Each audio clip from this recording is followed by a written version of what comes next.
রাতের বেলা পিছন থেকে কেউ ডাকলে ভুলেও যে কাজগুলি করবেন না। অনেক সময় দেখা গেছে রাতের অন্ধকারে অফিস থেকে ফিরছেন, শহরের অলিগলিতে কেউ নাই, রাস্তায় যে লাইট থাকার কথা সেটাও নাই, অন্ধকার। আপনার কাছে মনে হচ্ছে যে পিছন থেকে কে যেন আপনাকে ডাকছে।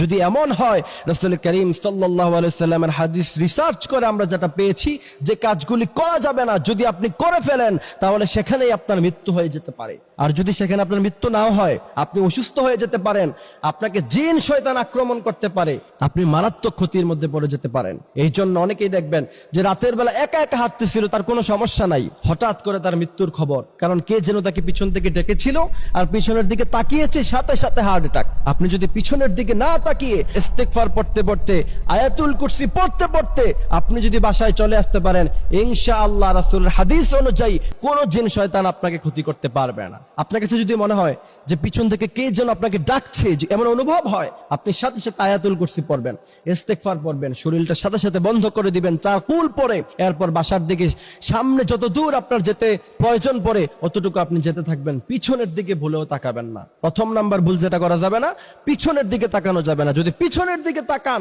তাহলে আপনি শেষ। আপনাকে সাথে সাথে এমন খারাপ সুরত জিন শয়তান আপনাকে দেখাবে, আপনি হার্ট অ্যাটাক করে ফেলতে পারেন, অথবা আপনার ঘাড় পর্যন্ত মটকিয়ে দিতে পারে।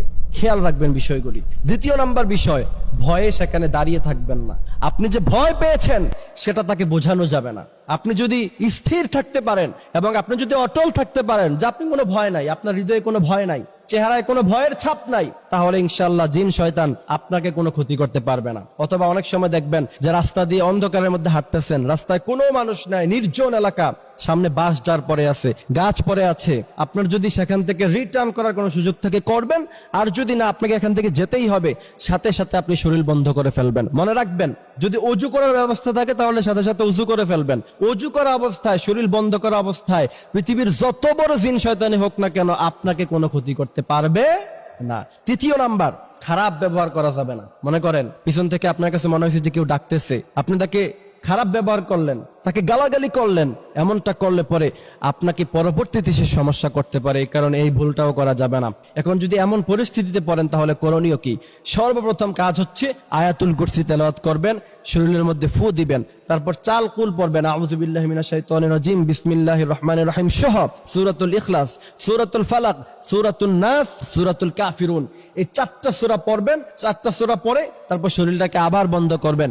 দ্বিতীয় নাম্বার কাজ হচ্ছে, যদি ওযু করার ব্যবস্থা থাকে সাথে সাথে ওযু করে ফেলবেন। যদি আপনি ওযু অবস্থায় থাকেন, মনে রাখবেন কোন জিন শয়তান আপনাকে আক্রমণ করতে পারবে না। এই জন্য প্রিয় ভাইরা আমার, আমাদেরকে এই বিষয়গুলি জানতে হবে, বুঝতে হবে এবং বাচ্চাদেরকে এই বিষয়গুলি শিখিয়ে দিবেন।